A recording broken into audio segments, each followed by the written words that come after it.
ग्राम संसार कार्यक्रम सुनने वाले सभी बहन भाइयों को राम राम। श्रोताओं, आज का हमारा प्रायोजित कार्यक्रम है गन्ने की पाठशाला और इसके प्रायोजक हैं इंडियन पोटाश लिमिटेड। खेतों में जब पॉलीहेलाइट डाली जाएगी, आवश्यक तत्वों की कमी दूर हो जाएगी, मिट्टी की उर्वरता इससे बढ़ती जाएगी।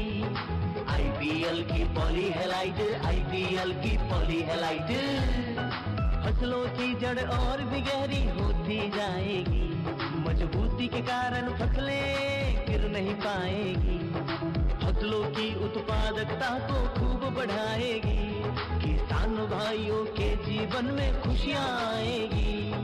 आईपीएल की पॉलीहेलाइट, आईपीएल की पॉलीहेलाइट मिट्टी की उर्वरता एवं फसल उत्पादन में अद्भुत वृद्धि के लिए प्रसिद्ध बहुपोषक प्राकृतिक उर्वरक आईपीएल की पॉलीहेलाइट समझदार किसानों की पहली पसंद। आईपीएल की पॉलीहेलाइट। तो बहन भाइयों, हम हाजिर हैं ग्राम संसार कार्यक्रम में लेकर आज गन्ने की पाठशाला कार्यक्रम। और देखिए शीतल बहन, जैसा किसान भाई हमारे जो हैं शरदकालीन गन्ने की बुआई की तैयारी कर रहे होंगे, और अगर फसल की बुआई सही समय पर की जाए, सही किस्में ली जाएं बुआई के लिए, तो हमारे किसान भाई और अधिक लाभ ले सकते हैं। जी बिल्कुल नीलम बहन, सही आपने कहा कि शुरुआत जो होती है वो अच्छे बीजों से होती है और सही तरीके से होती है। जब आपकी शुरुआत ही अगर गलत तरीके से हो गई या जानकारी के बगैर हो गई तो उसका परिणाम अच्छा नहीं होता। लेकिन हमारे किसान भाइयों के लिए हम बता दें, जो आज हमारा विषय है फोन इन का, कि शरदकालीन गन्ने की उन्नत किस्में और बिजाई। इस विषय पर हमारे साथ स्टूडियो में आमंत्रित हैं डॉक्टर ओम प्रकाश। आप उप गन्ना आयुक्त हैं सहारनपुर उत्तर प्रदेश से, और दूसरे हमारे साथ जो विशेषज्ञ हैं डॉक्टर ईश्वर सिंह, आप प्रधान वैज्ञानिक हैं NVPGR नई दिल्ली में।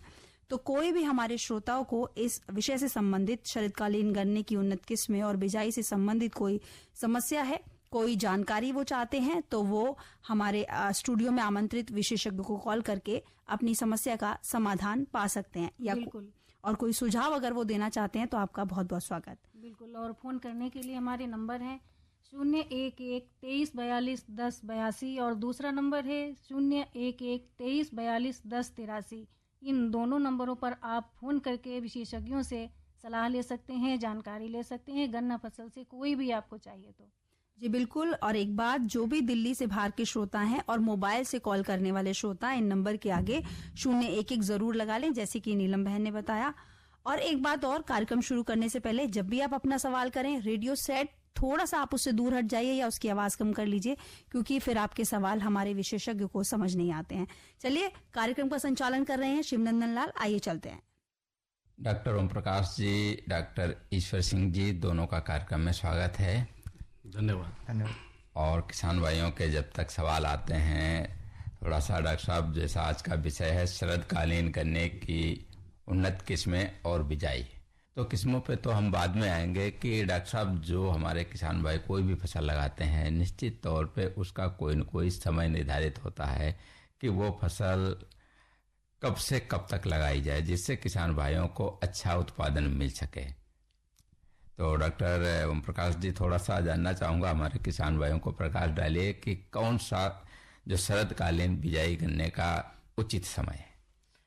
डॉक्टर साहब, सबसे जरूरी समय है, अगर समय से गन्ने की बुआई करते हैं तो बहुत अच्छा उत्पादन मिलता है। और आपने बहुत अच्छा प्रश्न किया है, चूँकि यही सबसे अच्छा समय चल रहा है 15 सितंबर से लेकर के और 15 अक्टूबर तक जो शरदकालीन गन्ने बुआई का टाइम है, ये सबसे अनुकूल गन्ने के लिए होता है। अगर इस समय किसान भाई गन्ने की बुआई करते हैं, गन्ने का जमाव जल्दी होता है, चूँकि टेम्परेचर जो चाहिए 26 से 32 डिग्री सेंटीग्रेड के बीच का वो मिल जाता है। जी। ह्यूमिडिटी भी मिलती है, और जमाव जो नॉर्मली 15-20 दिन और कभी ठंडक में 30 दिन 40 दिन तक लग जाता है, इस समय 10-12 दिन में भी जमाव होने लगता है। जमाव जल्दी होता है, फिर टिलरिंग भी जो ब्यात है वह जल्दी होती है, ज़्यादा होती है, और टिलर्स की मोर्टेलिटी नहीं होती है। जब टिलर्स जल्दी निकलते हैं उनकी मोर्टेलिटी जल्दी नहीं होती है। एक उत्तर भारत में ये देखा जाए तो जो नवंबर, दिसंबर और जनवरी का महीना, इसमें गन्ना ना बढ़ता है और ना जल्दी जमता है। अगर सितंबर में बुआई कर देते हैं, गन्ना एक बार जम जाता है, जर्मिनेशन उसका हो जाता है, फिर उसकी टिलरिंग भी होने लगती है, उसको एक अतिरिक्त समय ग्रोथ के लिए मिल जाता है, तो उत्पादन अच्छा मिलता है। जी डॉक्टर साहब, बिल्कुल सही आपने बताया कि अगर बिजाई के लिए आप सही समय का प्रयोग करते हैं तो निश्चित तौर पे आपको उत्पादन अच्छा मिलेगा। और डॉक्टर साहब, एक किसान भाई का फ़ोन लेते हैं। हेलो। हेलो। हाँ जी, नमस्कार जी। नमस्कार डॉक्टर साहब, आपको अपना पहले रेडियो सेट बंद करो या उसको धीमा करो। जी। हेलो जी। हाँ, अपना नाम और हेलो। पता बताइए। मेरा नाम जयराम सिंह यादव, ग्राम गरदौली, तहसील पृथ्वीपुर, जिला निवाड़ी, मध्य प्रदेश। जी, क्या सवाल है आपका? मेरा सवाल ये है कि गन्ने को कितनी दूरी पर बोना चाहिए एवं उसको कितनी गहराई पर बोना चाहिए? जी, डॉक्टर ईश्वर सिंह जी बताना चाहेंगे कुछ? हाँ किसान भाइयों, अगर आप गन्ना अभी सर्दकालीन गन्ना ले रहे हैं तो उसको आप 90 सेंटीमीटर की दूरी पर बोएंगे, और अगर वसंतकालीन गन्ना लेते हैं तो 75 सेंटीमीटर पर करते हैं। सर्दकालीन का मतलब है कि आप 15 सितंबर से 15 अक्टूबर तक बो रहे हैं, तो उसमें आपकी दूरी गन्ने की अलग विधियों पर भी निर्भर करती है। अगर आप ट्रेंच मेथड से, जो नाली विधि से बोते हैं, तो उसमें आप 120 सेंटीमीटर और उसके बाद में 30 सेंटीमीटर की नाली खोदते हैं, तो 150 सेंटीमीटर के अंदर 120 सेंटीमीटर और फिर 30 सेंटीमीटर की नाली होती है, गहरी होती है 20 सेंटीमीटर और उसकी चौड़ाई होती है 30 सेंटीमीटर। उसके अंदर आप 2 गन्ने की पंक्तियां ले सकते हैं। तो इसकी दूरी आपकी बुआई की विधि पर निर्भर करती है। कुछ अगर रिंग पीट से लेते हैं तो आप 105 सेंटीमीटर के ऊपर केंद्र से केंद्र का रिंग का हम लेते हैं, और उसका 75 सेंटीमीटर का डायामीटर होता है रिंग का। तो नॉर्मली आप अगर समतल विधि से बो रहे हैं तो आप 90 सेंटीमीटर की दूरी पे बो सकते हैं, और आपका मशीनीकरण है, आपके मशीन यूज़ करते हैं तो उसमें आप उसकी दूरी बढ़ा भी सकते हैं।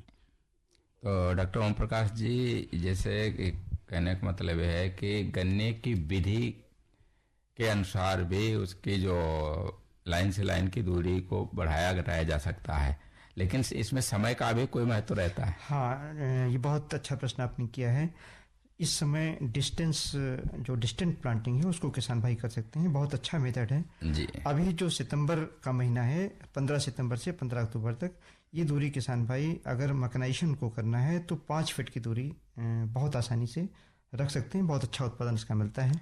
और जहाँ तक ट्रेंच की गहराई की बात है जी, वो मिट्टी की गहराई पर, यानी जो फर्टाइल सॉइल की डेप्थ है उस पर डिपेंड करती है, लेकिन एक अच्छी जो डेप्थ है वो 20 से 25 सेंटीमीटर की डेप्थ ट्रेंच की होनी चाहिए अगर इसमें बुआई करते हैं।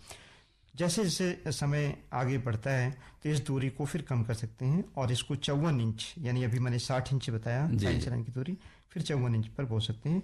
और ये सफिशिएंट है अप्रैल तक गन्ने की बुआई के लिए, क्योंकि इसमें जो बाद में इंटरकल्चर ऑपरेशन है वो बहुत आसानी से आप कर सकते हैं मैकेनाइज ढंग से। जी जयराम जी, आपके सवाल का जवाब मिल गया होगा, और दूसरे किसान भाई का फोन लेते हैं। हेलो हेलो हेलो, इनकी लगता है आवाज़ नहीं आ रही है। तो डॉक्टर साहब, हम बात कर रहे थे कि गन्ने की जो बिजाई है उसकी के विधियों की, तो अगर कोई भी किसान मान लीजिए उसने सही समय पे बिजाई करी और उसके बाद उसका एक मेथड भी होता है कि कौन सी विधि से करे जिससे उसे अच्छा उत्पादन मिल सकता है।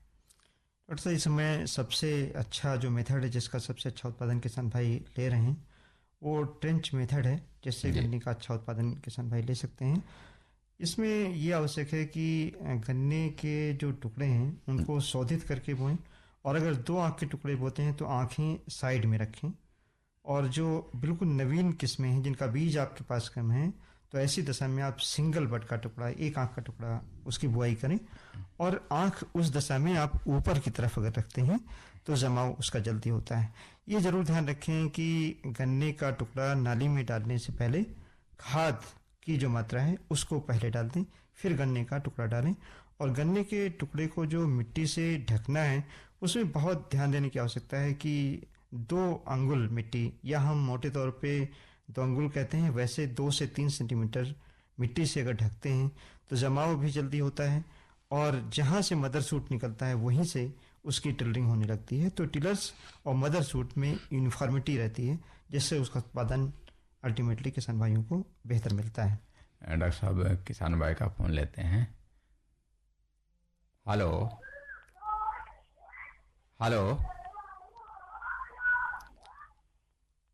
हेलो हेलो, लगता है इनका फ़ोन कट गया है। तो डॉक्टर साहब जैसे गन्ने की आपने बिजाई ट्रेंच मेथड से बताई है, तो गन्ने की जो गन्ने के टुकड़े से टुकड़े हैं उनके अनुसार भी तो बिजाई की जाती है। कुछ 1 आँख का बोते हैं, कुछ 2 का बोते हैं, बहुत से लोग 3 आँख का भी बिजाई कर देते हैं।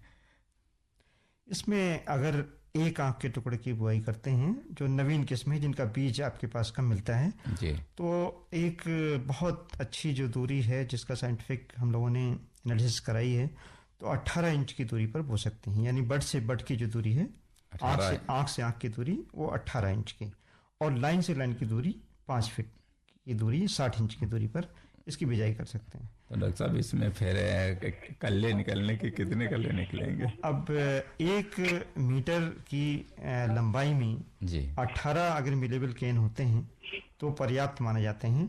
अगर हमने इस तरीके से 2 टुकड़े बोए, 8 से 9 टिलर बहुत आसानी से हो जाते हैं, हमें 18 गन्ने मिल जाते हैं। अभी किसान भाइयों के खेत पे जो गन्नों की संख्या रहती है औसत 8 से 10 से ज़्यादा नहीं रहती है, लेकिन जब हम दूरी बढ़ाते हैं तो इससे टिलर्स में कंप्रेशन कम रहता है, प्रकाश के लिए भी और नमी के लिए भी, न्यूट्रिएंट्स के लिए भी। तो टिलर्स की मोटिलिटी, यानी जो गन्ने के निकलते हैं कल्ले, वो मरते नहीं हैं, तो वो सभी मिलेबल केन में परिवर्तित होते हैं, जिसके कारण कम बिजाई में भी हम ज़्यादा उत्पादन ले पाते हैं। 1 एकड़ में करीब 5800 केवल सिंगल बड के टुकड़े चाहिए। 6 कुंटल बीज इस तरीके से लगभग लगता है 1 एकड़ में। वैसे जो बीज लगता है जब नॉर्मली किसान बोते हैं तो 30 से 35 कुंटल तक लग जाता है। अब बात आती है 2 आँख के टुकड़े। जी, अगर 2 आँख के टुकड़े बोते हैं, मोटे तौर पे हम मान के चलते हैं कि करीब 25 से 30 सेंटीमीटर 3 आँख के टुकड़े की जो लंबाई हो रहती है, तो इसमें 10 सेंटीमीटर का गैप कर सकते हैं 2 टुकड़ों के बीच में। और अगर आप 3 आँख का बोते हैं तो उसमें गैप करने की आवश्यकता नहीं है, एंड टू एंड मिला करके और उसको बोना है। जी डॉक्टर ईश्वर सिंह जी कुछ कहना चाह रहे हैं? हाँ, मैं कह रहा हूँ कि किसान भाई थोड़ा ये भी ध्यान रखें कि अगर 1 आँख का टुकड़ा बो रहे हैं तो आपका खेत की नमी अच्छी बनी होनी चाहिए, क्योंकि उसमें थोड़ा सा रिस्क रहता है, नमी का नुकसान होता है। जब हम 1 आँख का टुकड़ा काटते हैं तो आपके खेत की नमी अच्छे से होनी चाहिए, और अगर कम है तो आप, क्योंकि उसको नाली में बो रहे हैं, तो उसके बाद में आप सिंचाई कर दें तो अच्छा रहेगा, जमाव अच्छा आएगा। और 3 आँख के टुकड़े के लिए तो ठीक है, प्रॉपर उपयुक्त नमी है तो आपका उसमें जमाव अच्छा हो जाएगा। डॉक्टर साहब एक किसान भाई का फ़ोन लेते हैं। हेलो हेलो हेलो, लगता है इसमें कोई दिक्कत आ रही है। और डॉक्टर साहब बात हम बिजाई की कर रहे हैं, लेकिन बीज, जी डॉक्टर साहब क्या कहना चाह रहे हैं? हाँ, जब हम बिजाई की विधि की बात कर रहे हैं तो मैं एक बात और कहना चाहूँगा कि जैसे आप गेहूं भी लेते हैं और गन्ना भी लेना चाहते हैं, तो उसके लिए भारतीय गन्ना संस्थान जो है उसमें एक नई तकनीक का विकसित की है, जिसके अंदर आप गन्ना और गेहूं दोनों साथ साथ ले सकते हैं। और अगर आप अक्टूबर के आखिर में अगर आपको गन्ना बोना है और गेहूं बोना है तो उसके लिए बहुत अच्छा रहता है। इसके अंदर इस विधि को कहते हैं FIRB, मतलब कि furrow irrigated raised bed system. मतलब कि इसके अंदर फरो होती है, बनती है और उसके ऊपर ऊंची बेड होती है, बेड होता है, जिसके ऊपर हम 3 लाइनें गेहूं की लेते हैं 17-17 सेंटीमीटर पे, और उसकी आपकी रेज्ड बेड है, उसकी चौड़ाई 48 से 49 सेंटीमीटर बनती है। ये मशीन हमारी ये भारतीय गन्ना अनुसंधान संस्थान में भी उपलब्ध है, जिससे आप रेज्ड बेड बना सकते हैं और उसमें खाद भी डल जाती है, उसमें सीड ड्रिल हो जाता है। और गन्ने की बुआई आप उसके बाद में गेहूं बोने के तुरंत बाद आप नालियों में कर सकते हैं। ये बुआई का तरीका है कि आप उसमें नालियों में पानी लगा दें और उसके बाद में 3 आंख के या 2 आंख के टुकड़े जो भी आप प्रयोग करते हैं उसको डालते हुए पैरों से दबाते हुए इस तरह आप उसकी बुआई कर सकते हैं। और ये इसकी बुआई आप नवंबर के पहले सप्ताह से पहले कर लें तो अच्छा रहता है, क्योंकि इसमें मिट्टी उसके ऊपर टुकड़ों के ऊपर बहुत कम आती है, तो उसमें जमाव अच्छा आता है। और जब आप गेहूं काट लेंगे तो उसको मेड को आप ख़त्म कर देंगे तो उसमें मिट्टी आपकी नालियों में आ जाएगी, तो गहराई भी अच्छी बन जाती है गन्ने की, जिसके कारण आपके गन्ने में गिरने की समस्या नहीं आती और आपकी उपज अच्छी होती है। डॉक्टर साहब, वैसे तो आप वैज्ञानिक लोग ज़्यादातर सलाह देते हैं कि गन्ने के साथ वो फसलें ली जाएं जो दलहनी हों, क्योंकि गेहूं भी आपका दलहनी में नहीं आता और गन्ना भी नहीं है, तो एक कोई दलहनी हो या कम बढ़ने वाली हो जो थोड़ा लेट के चलने वाली हो, और गन्ना तो सीधा बढ़ता है और गेहूं भी सीधा बढ़ता है। देखो सुरेंद्र लाल जी, ऐसे हमारे पश्चिमी उत्तर प्रदेश और इस इलाके में अधिकतर किसान गेहूं लेते हैं और गेहूं के बाद में गन्ना लेते हैं। हमने देखा है कि 80% किसान गेहूं के बाद में गन्ना लेते हैं, जिसके कारण गन्ने की उपज बहुत कम हो जाती है। तो हम गेहूं को बगैर सेक्रीफाइस किए, क्योंकि गेहूं भी उनके पशुओं के लिए बाद में भूसा भी देता है और अनाज भी देता है परिवार के लिए, तो किसान भाई गेहूं को अवॉइड नहीं कर सकते, वो लेते ही हैं। तो उस अवस्था में गेहूं के बाद गन्ना लेने की बजाय अगर आप गेहूं के साथ इस फर्ब विधि द्वारा गन्ना लेंगे तो उसमें कंपटीशन नहीं होता है। गेहूं आपका ऊपर मेड के ऊपर होता है और गन्ना नालियों में होता है, तो कंपटीशन भी नहीं होता है, जमाव अच्छा रहता है, क्योंकि नालियाँ हमेशा नम रहती है तो उसके अंदर गन्ने का जमाव भी अच्छा आता है। हाँ, इसमें सावधानी एक बरतनी होती है कि जब आप गेहूं काटते हैं तो उस समय गन्ने पे थोड़ा पानी का स्ट्रेस होता है, तो सिंचाई जरूर कर दें। जी डॉक्टर साहब, एक किसान भाई का फोन लेते हैं। हेलो नमस्कार जी। हाँ नमस्कार जी।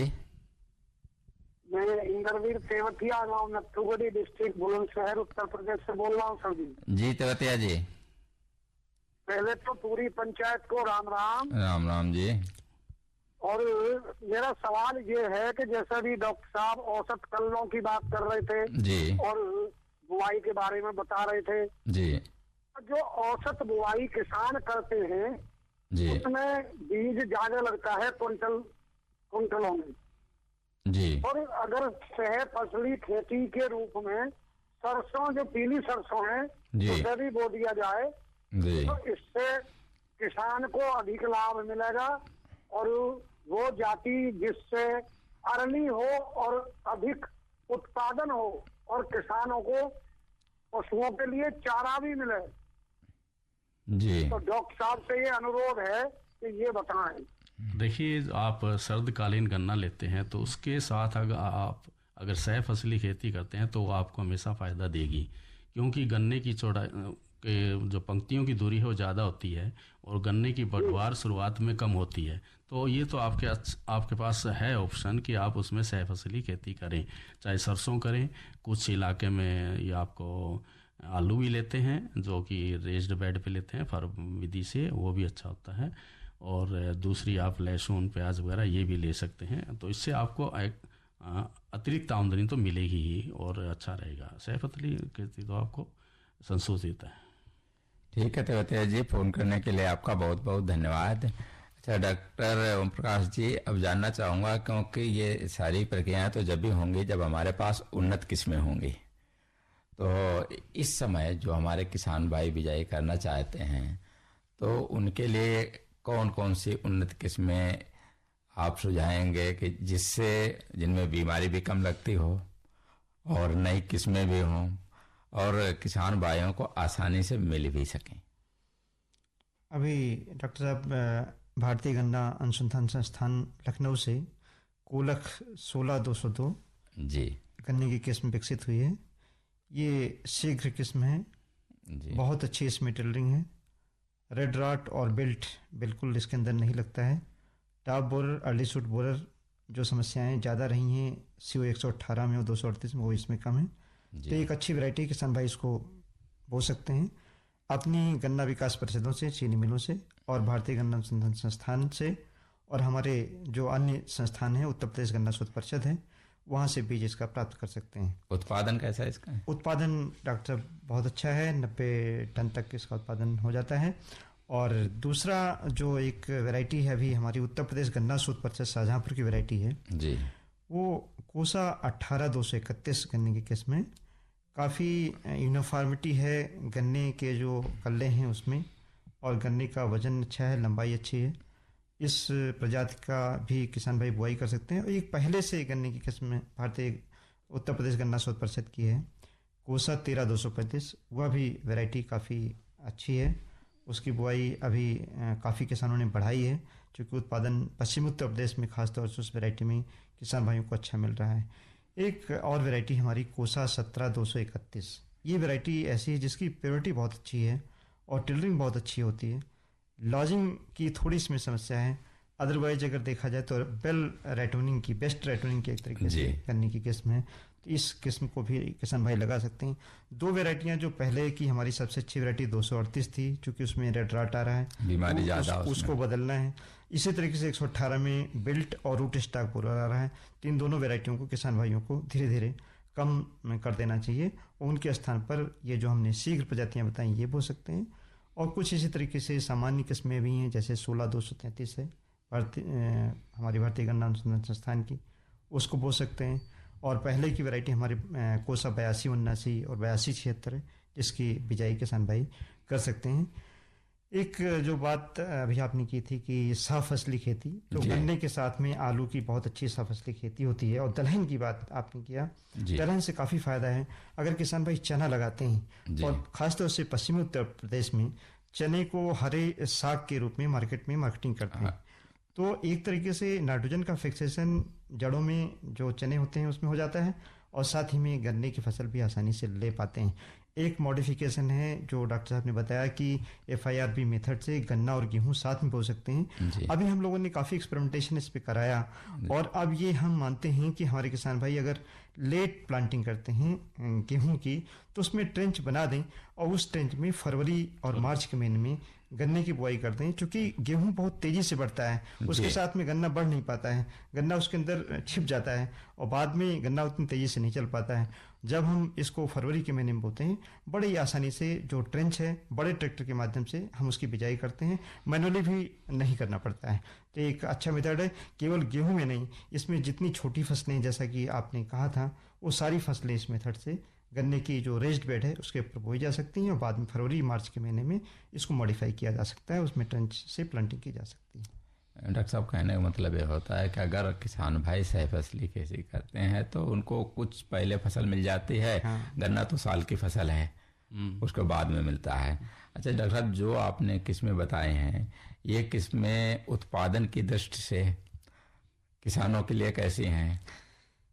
ये डॉक्टर साहब उत्पादन की दृष्टि से बहुत अच्छी हैं, लेकिन अभी किसान भाई अगर कंपेयर करते हैं CO 0238 से जी, तो उसके मुकाबले इन किस्मों का उतना अच्छा उत्पादन नहीं है।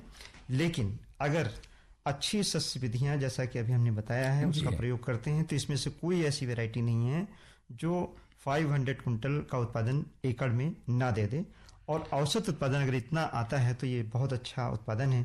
238 वैरायटी इस तरीके की थी कि उसका उत्पादन रिकॉर्ड तौर पे किसानों के खेतों में बहुत ज़्यादा था, तो उससे ही कंपैरिजन करते हैं। बाकी जो किस्में हैं, चाहे 118 से 98 014 से अगर कंपेयर करते हैं, तो ये सभी वैरायटियाँ उनके समतुल्य उत्पादन दे रही हैं और कम लागत में उत्पादन दे रही हैं।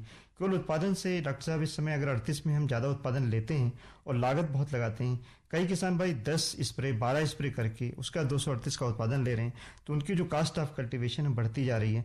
अगर उसके स्थान पर इन किस्मों को उगाते हैं तो उनकी जो कास्ट ऑफ कल्टीवेशन है वो कम रहेगी, उत्पादन थोड़ा सा कम भी होगा, तब भी उनकी जो आय है, नेट इनकम है, वो 238 से ज़्यादा ही रहेगी। डॉक्टर साहब, ये आपकी कोलक 14201 ये वैरायटी भी अच्छी है। हाँ। तो हमने यहाँ रोजा गांव की साइड में यहाँ ट्रायल लगाया है, ये आपकी 0238 के बराबर आ रही है, लगभग अच्छी उपज दे रही है। ये भी किसान भाई अपना एक ऑप्शन रख सकते हैं। हाँ, जो COL के 14201 किस्म है, इसमें चूँकि अभी ईस्टर्न यूपी में काफ़ी किसानों ने लगाया और ये करीब 15 से 20% एरिया था, लेकिन इसमें जो लंबाई है गन्ने की वो नहीं बढ़ती। तो यहाँ चूँकि डॉक्टर साहब ने बताया वैरायटी अच्छी है, इसको अगर समय से इस वैरायटी को लगाते हैं और जो फर्टाइल सॉयल है अच्छी तरीके से इसका खाद पानी देते हैं, तो निश्चित तौर से इसका उत्पादन भी 238 के बराबर कई किसान भाई ले रहे हैं। तो डॉक्टर साहब, ये तो बात उत्पादन की दृष्टि से रही, क्या जो हमारे चीनी मिल हैं उनके लिए चीनी पर्ता इनमें कैसा है?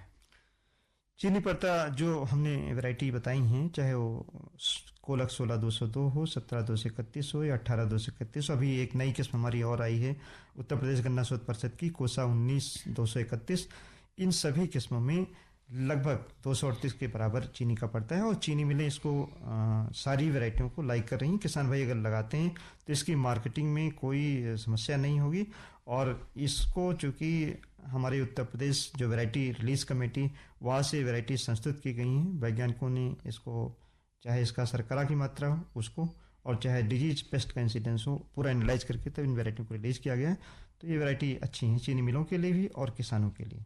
तो इनका बीज आसानी से मिल रहा है?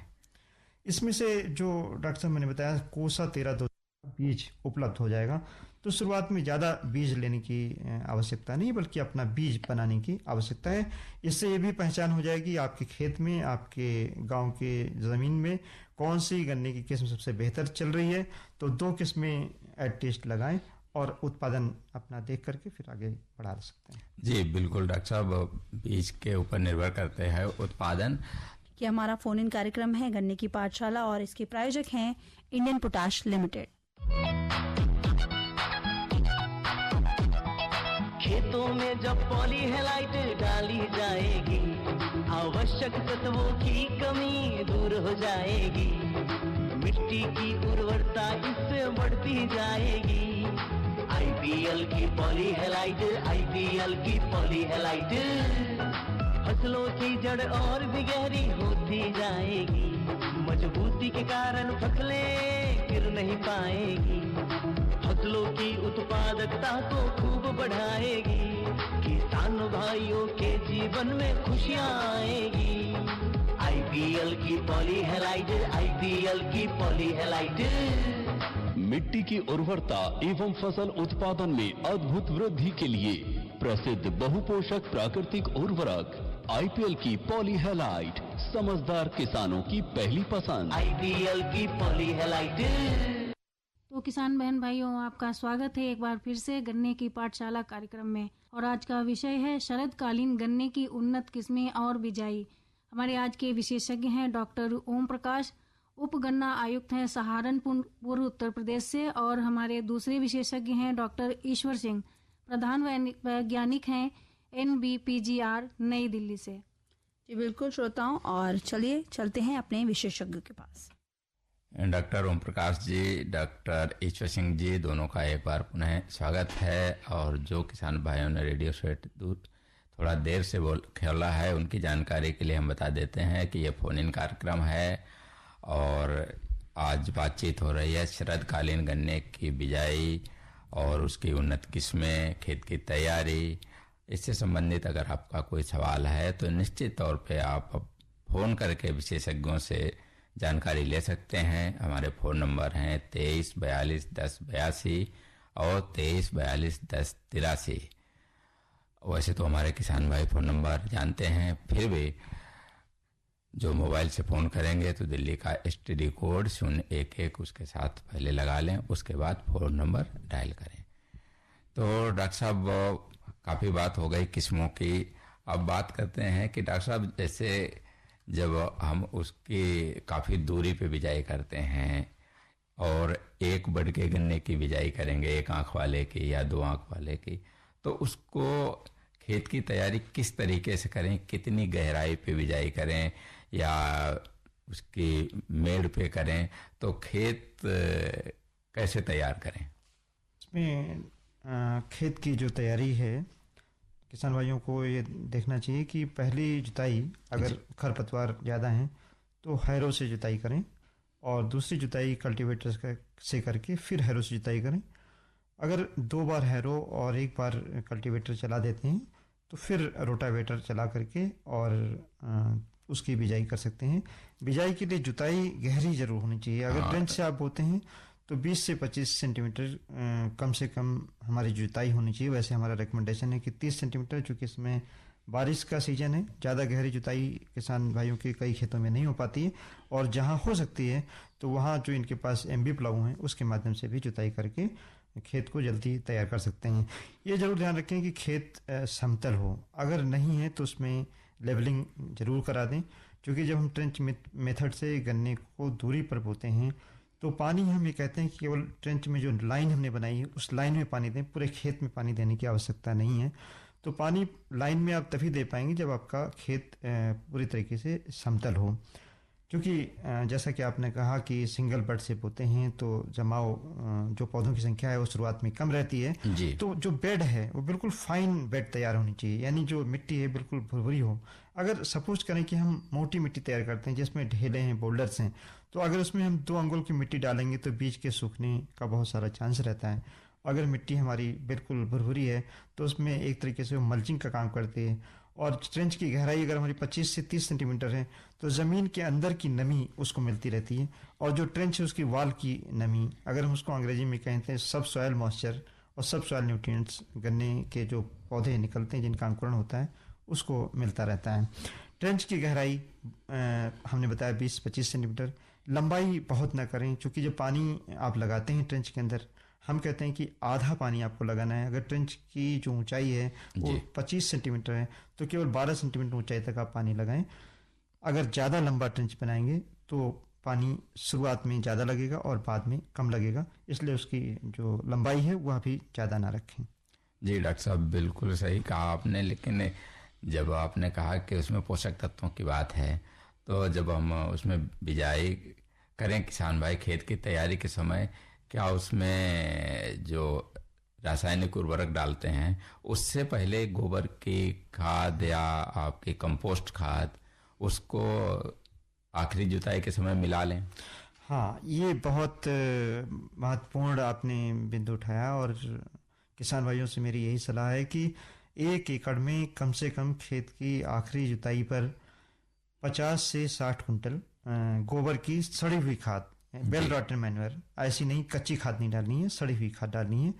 और अगर आप चाहें तो उसी समय इसमें 4 किलोग्राम प्रति एकड़ की दर से आप ट्राइकोडर्मा मिला सकते हैं। ट्राइकोडर्मा मिलाने का एक तरीका है कि 1 कुंटल गोबर की सड़ी खाद में ट्राइकोडर्मा को मिला करके ढेर लगा दें, गन्नी बैग से उसको ढक दें और फिर पूरे खेत में बिखेर दें। नमी हो उस दशा में बिखेरें, शाम के वक्त बिखेरें तो ज़्यादा बेहतर है, और फिर उसकी जुताई कर दें। ट्राइकोडर्मा से बहुत सारी जो फंगस की बीमारियां हैं, बैक्टीरिया की बीमारी हैं गन्ने की, वो उससे नियंत्रित हो जाती हैं।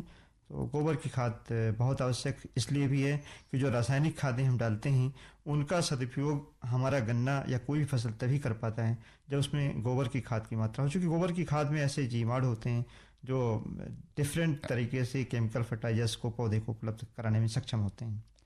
जी डॉक्टर साहब, बिल्कुल। जब किसान भाई आपने जिक्र किया कि जैसे ट्राइकोडर्मा का, तो क्या ये मृदा उपचार का काम करता है या मृदा उपचार अलग से करना पड़ेगा?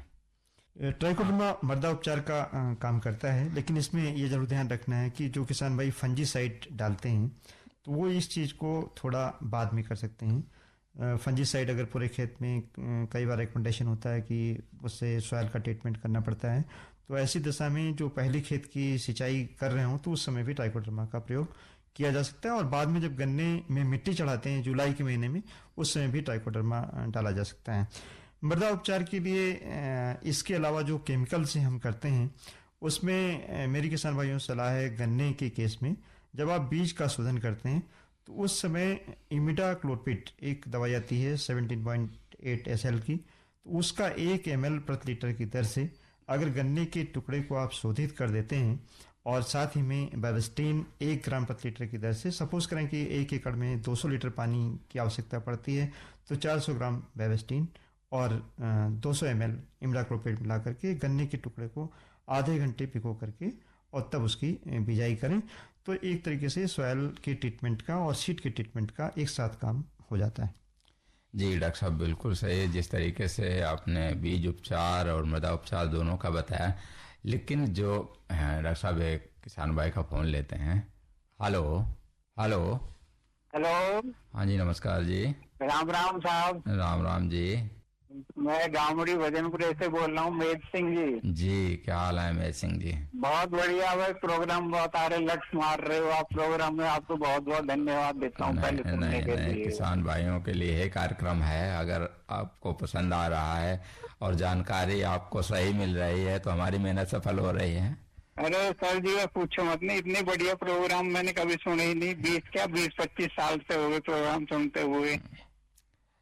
तो अच्छा, मुझे ये बताओ जी, ये गन्ने के रस से तो देखो खांड भी बनती है, चीनी बनती है, गुड़ बनता है, शक्कर बनता है, सब कुछ। और हमारी दादी अम्मा है जी, वो कम से कम 75 साल की, कह रही है कि भैया तुम ये सिरका के बारे में पूछो इन भैया हमसे।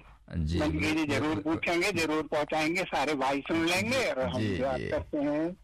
तो डॉक्टर ओम प्रकाश जी बताएंगे कि गन्ने से सिरका कैसे बनाया जाता है। ये बताओ, ये तो देखो जी पेट के लिए बहुत अच्छा है, आप भी जानते हैं, सबको पता है, सिरका बहुत अच्छा होता है। गन्ने से सिरका बनाने के लिए ये ज़रूर है कि गन्ने का जो जूस है उसको जूस या रस जिसे हम कहते हैं जी, उसको ठंडा किया जाए। 2 तरीके हैं, एक तो देसी तरीका है, तो देसी तरीके में है कि उसको जूस को गर्म करके फिर उसको ठंडा करके और फिर उसको कंटेनर में, खासतौर से अगर मिट्टी के जो बर्तन हैं उसमें रख देते हैं, घड़े में और ऊपर से जो मार्किन का कपड़ा है उससे उसको ढक दें ताकि बाहर से बैक्टीरिया उसके अंदर ना जाने पाए। तो गन्ने के जूस के अंदर इस तरीके के बैक्टीरिया डेवलप हो जाते हैं जिससे सिरके का निर्माण करीब 10 से 15 दिन में हो जाता है और इसको धूप में रखें, ज़्यादा बेहतर रहता है। कमर्शियल लेवल पे बहुत सारे हमारे किसान भाई इस मेथड से तैयार कर रहे हैं, इसमें किसी प्रकार के केमिकल की डालने की आवश्यकता नहीं पड़ती है। जी डॉक्टर ईश्वर सिंह, कुछ कहना चाहेंगे आप?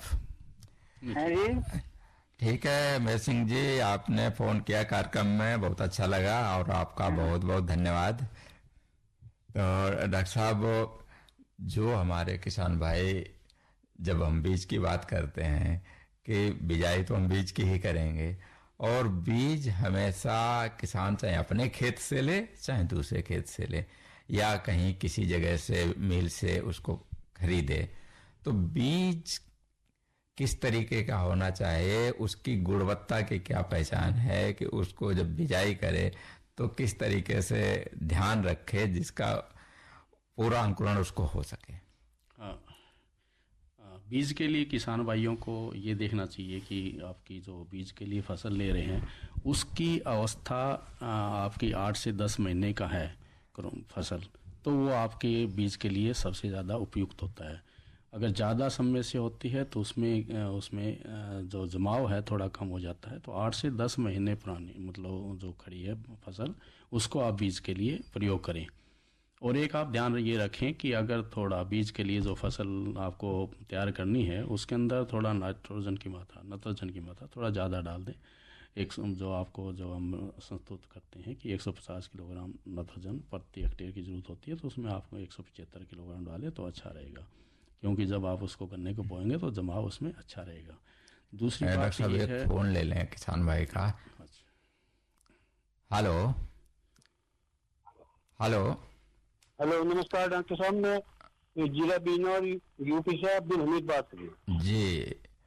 क्या सवाल है आपका? सवाल है जो जैसे आप अभी डॉक्टर साहब बतला रहे थे कि बीज को शोधित करने के लिए जो बताते हैं इमिडा, तो हम कार्बेंडाजिम से इसको शोधित करते हैं। हाँ, कर क्या वो सकते हैं। ठीक है? हाँ, सही है। आप कार्बेंडाजिम से कर सकते हैं 0.1% का सॉल्यूशन बनाकर। आपकी आवाज थोड़ी कम आ रही है। हाँ जी, आप कार्बेंडाजिम से कर सकते हैं। हाँ, और क्या नाम, जमीन को शोधित करने के लिए ट्राइकोडर्मा का इस्तेमाल करते हैं। ट्राइकोडर्मा कर सकते हैं। अगर आपके दीमक की प्रॉब्लम है तो क्लोरोफाइरिफॉस भी डाल सकते हैं खेत में। अच्छा, क्लोरोफाइफास भी डाल सकते हैं। हाँ, अगर उसमें आप जो नालियां बनाएंगे उसके अंदर आप क्लोरोफाइरिफॉस का सॉल्यूशन बनाकर डाल सकते हैं 6 लीटर प्रति हेक्टेयर के दर से। अच्छा डॉक्टर साहब, एक बात और बताइए, अब किसानों को गन्ने की छिलाई के लिए बहुत दिक्कतें आ रही, क्या कोई मशीन भी तैयार हुई दिल्ली के अंदर? हाँ, मशीन है गन्ने की छिलाई के लिए, होती है। और क्योंकि किसान क्या करते हैं कि जो उसका गोला के लिए जो लेबर होती है वो छिलाई कर देती है और काट भी देती है, तो वो ज़्यादा इकोनॉमिकल रहता है। और मशीन भी उपलब्ध है। वैसे आप अगर मशीन देखेंगे तो जैसे भारतीय गन्ना अनुसंधान, तो क्या ये हम उपलब्ध हो सकती है अगर हम चाहें तो? कितनी कीमत होगी इसकी? ये 2 तरीके की मशीनें हैं। अभी एक मशीन की आपने बात की, आपकी आवाज सर कुछ क्लियर नहीं आ रही, क्वालिटी अच्छी नहीं आ रही आपकी आवाज। जो मशीन उपलब्ध है, ऑटोमेटिक हार्वेस्टर है, जिसकी कास्ट करीब 1.5 करोड़ के आसपास है। 1 करोड़ 20 लाख से लेकर के और 1 करोड़ 50 लाख तक इसकी कास्ट है। अभी कुछ इस तरीके के हार्वेस्टर डेवलप हुए हैं जो जिनकी कास्ट 20 लाख है, लेकिन वो ऑटोमेटिक नहीं है। उसमें कुछ काम मैनुअल, जैसे गन्ने की कटाई का काम मैनुअल होगा, कटर से हो जाएगा और बाद में किसान भाइयों को गन्ने को इकट्ठा करना पड़ेगा। इस तरीके के कटर हैं। लेकिन जो तो इतनी बड़ी कीमत तो सर क्या नाम किसान की पहुंच से दूर होगी ना? हाँ, अभी चीनी मिलों ने परचेज किया है, जैसे धामपुर शुगर मिल ने किया था और इसी तरीके से हमारी आईपीएल शुगर ने भी एक शिवारा मिल के पास तो है यहाँ, जो हमारी जो मिल आती है भिलाई मिल आती है, Bhilai sugar mill. Bhilai sugar में वहाँ पहले रहा हूँ, तो मुझे पता है कि वहाँ पे परचेज किया गया था। तो उससे एक दिन में करीब 2,500 कुंटल गन्ने का बीज गन्ना काट सकती है, हार्वेस्टिंग कर सकती है। अच्छा। और उसकी लेकिन एक शर्त है कि किसान भाई, जैसा कि मैंने शुरुआत में बताया कि गन्ने की जो बिजाई है वो ट्रेंच मेथड से कम 4 फीट की दूरी पर करें, तब वो मशीन आसानी से उसमें हार्वेस्टिंग में चल पाती है। वो तो कह रहे, वो तो जगह कह ट्रेंच ही बो देंगे, उसमें तो कोई दिक्कत की बात ना। और ट्रेंच वाली तो ज्यादा अच्छी है, एक तो गन्ना गिरता नहीं है, दूसरे बीज भी कम लगता है और उसमें काफी सुविधा है। वैसे तो ठीक है, हमने तो काफी बोया गन्ना, वो बोते भी है। बहुत अच्छा किया आपने। तो कौन सी किस्म लगाते हो आप? हम किस्म देखो जी 118 लगाते हैं और एक 38 है, 13-235 है, और एक प्रजाति पतला गन्ना है वो 98-014, ये प्रजाति लगा रहे। हाँ, 98-014 जो बाढ़ प्रभावित क्षेत्र है वहाँ पर लगा सकते हैं। 118 को भी लगा सकते हैं। अभी आप जो नई वैरायटी निकली है 16-202, नई वैरायटी अभी उपलब्ध नहीं है। ये हमारी जो मिल है ना, ये मिल वैरायटी नहीं लाता है, बहुत दिक्कत है यहाँ के किसानों को। चलिए हम आपको ये तो मिल का काम करा देंगे। लोग बाहर से जा के लाते हैं, वो बहुत दिक्कत पड़ती है उन्हें। बिल्कुल, आपकी दिक्कत के लिए ही डॉक्टर साहब को बुलाया है। आप सहारनपुर में डिप्टी कैंट कमिश्नर हैं डॉक्टर ओम प्रकाश जी। जी। जो भी समस्या है उसको आप कह सकते हैं गन्ने की फसल से संबंधित। अच्छा। ठीक है, अगर आपको बीज से संबंधित हो और आपको अगर किसी किस्म से संबंधित हो तो वो निश्चित तौर पे आपकी समस्या का समाधान करेंगे। अगर यहाँ से नहीं हो सकता है तो आप वहाँ जाकर भी मिल सकते हैं। हाँ, वहाँ भी मिल सकते हैं। सही बात कह रहे हैं आप। वैसे तो मलिक साहब का भी नंबर है हमारे पास, और डॉक्टरों के भी नंबर हम देते रहे हैं। हम नंबर शरीन का तो हमारे पास नहीं है। ठीक है, और हम इन्हीं सब जो हमारे स्टड है इनकी मदद हम लेते रहते हैं, सब परामर्श करते रहते हैं, उसी के आधार पर हम अपनी खेती करते हैं। ठीक है अब्दुल हमीद और जी, काफी लाभ हमें होता है जी। फोन करने के लिए आपका बहुत बहुत धन्यवाद। तो डॉक्टर साहब काफी किसान जागरूक किसान है, कई तरीके की किस्में इनके पास हैं। तो हम बीज की बात कर रहे थे। हाँ जी, बीज की हम बात कर रहे थे कि कौन सा बीज अच्छा रहता है और उसको किस तरीके से कटाई करें, और अगर किसान भाई उसको बीज को बीजना चाहते हैं तो उसकी जो मान लीजिए गन्ना उनका 10 फीट का है, 8 फीट का है, तो वो गन्ना कितना बीज के लिए उपयुक्त होता है? हाँ, जैसे मैंने बताया कि आपको बीज के लिए प्रयोग करना है गन्ने का, तो 8 से 10 महीने का फसल होगा, तो उसमें आपका पूरा गन्ना आप बीज के लिए ले सकते हैं। और वैसे अगर आप 1/3 छोड़कर ऊपर का 2/3 गन्ना लेंगे तो उसमें जमाव और ज़्यादा अच्छा होता है, परंतु ये समस्या ये है कि आप 1/3 गन्ने को वहाँ कहाँ भेजोगे।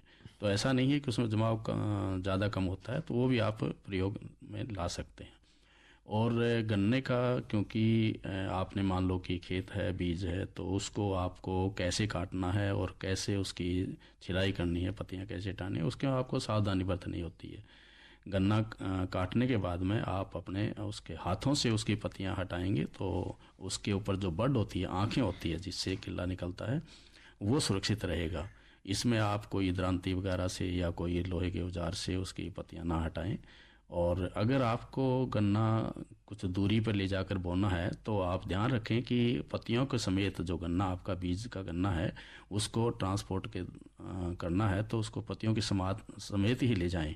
ऐसा नहीं हो कि आप छील लें और छील कर उसके बंडल बनाकर उसको ट्रांसपोर्ट करें, उसमें आपकी आंखें खराब होने के चांस रहते हैं। तो पत्तियों के समेत ही उसका ट्रांसपोर्ट करें और अपने खेत के पास जो जिस खेत में बोना है उसके पास लाने के बाद में उसकी पत्तियां हटाएं, हाथों से हटाएं। उसके बाद में आप उसको 2 आंख का या 3 आंख का टुकड़ा बोना है, उसके अनुसार उसके टुकड़े काट कर खेत में आप बो सकते हैं। और उसके उपचार के बारे में आपको जानकारी दे ही दी गई है। तो ये आप जी डॉक्टर साहब, अच्छा एक और जानकारी लेना चाहूँगा ओम प्रकाश जी कि बहुत से किसान भाई केवल बिजाई के लिए गन्ने की जो आँख होती है बड, उसका प्रयोग करते हैं। वो कौन सी विधि है, किस तरीके से किसान भाई उसकी बिजाई कर सकते हैं? अभी हम लोगों ने कराया किसानों से पोर्ट्रे मेथड से, जिसमें हम केवल 1.5 इंच की जो बड है जी केवल उतना हम काटते हैं। और एक तरीका और जिसमें हम बड चिप मेथड से केवल बड को ही अलग करते हैं जी, खड़े गन्ने से बड चिप को अलग कर लेते हैं और फिर उसको पोर्ट्रे में लगाते हैं। पोर्ट्रे 42 कैविटी की और 50 कैविटी की और 60 कैविटी की आती हैं, चौकोर पोर्ट्रे आती हैं। इसमें कोकोपिट, वर्मी कंपोस्ट और गार्डन सॉइल या जो उपजाऊ मिट्टी है उसको बराबर मात्रा में लेकर के और कैविटी में भर देते हैं। फिर गन्ने के 1.5 इंच के टुकड़े काट करके इनकी आंखें ऊपर की तरफ रखते हुए और ऊपर से फिर मिक्सचर डाल देते हैं। 3 दिन के लिए आप पॉलीथीन से इसको ढक दें, हल्का पानी स्प्रे करके, और फिर पॉलीथीन हटाएंगे। अगर टेम्परेचर अभी चूंकि ज़्यादा है तो इस समय 3 दिन सफिशियंट है। अदरवाइज अगर नवंबर में आप करते हैं, अक्टूबर में करते हैं तो इसको 5 दिन तक पॉलीथीन से ढक के रखें। पॉलीथीन से भी ढक सकते हैं या गन्ने की जो सूखी पत्तियां उनसे भी ढक कर रख सकते हैं। और 5 दिन बाद पूरा अंकुरण लगभग हो जाता है, 70% तक अंकुरण आपको दिखाई पड़ने लगता है। फिर हल्का पानी स्प्रे करते रहें और आपकी पौध 20 से 25 दिन में लगाने के लिए तैयार हो जाएगी, चाहे आपने 1.5 इंच वाले टुकड़े से तैयार की है और चाहे आपने केवल बड चिप के मेथड से तैयार की है। क्योंकि इस समय हम जब बात करते हैं कि 15 सितंबर से 15 अक्टूबर में गन्ना लगाना है तो गन्ने की सप्लाई कर नहीं सकते, तो इसलिए खड़े गन्ने से अगर बड चिप हम निकाल लेते हैं और इस मेथड से लगाते हैं तो गन्ना हमारा सप्लाई के लिए बच जाता है और उसको सप्लाई भी कर पाते हैं। तो डॉक्टर साहब, इसकी सफलता दर क्या है और कितना इसको प्रयोग किया जा सकता है? इसको काफ़ी किसान भाई कर सकते हैं, चूँकि अभी किसान भाई ट्रेडिशनल जो मेथड है उस पर उनका ज़्यादा लगाव रहता है, लेकिन मुझे तो लगता है कि सारा का सारा गन्ना आप कर सकते हैं।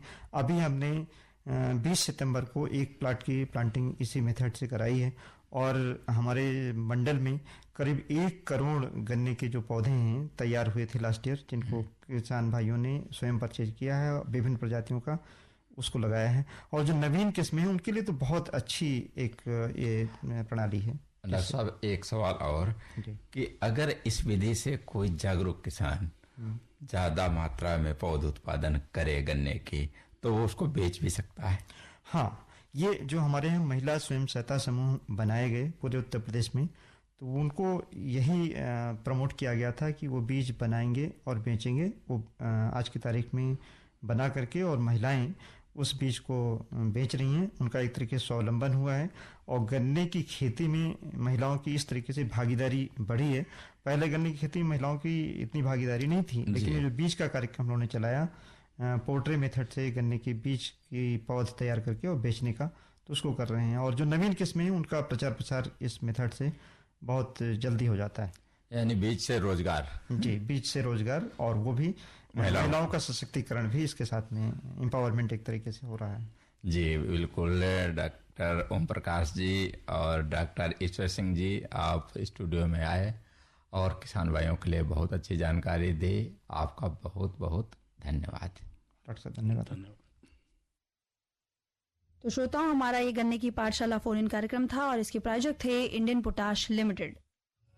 किसान भाइयों सुन लो मेरी बात, किसान मित्र से ना है बढ़िया खाद, IPL की किसान मित्र जैविक खाद, मुख्य सूक्ष्म तत्वों से मिट्टी को जीवंत बनाए, ठोस हो या तरल रूप में इस खाद से फसलें लहराए, फसलें तुम भरपूर उगाओ, खूब कमाओ, मौज मनाओ। किसान भाइयों सुन लो मेरी बात, किसान मित्र से ना है बढ़िया खाद, IPL की किसान मित्र जैविक खाद।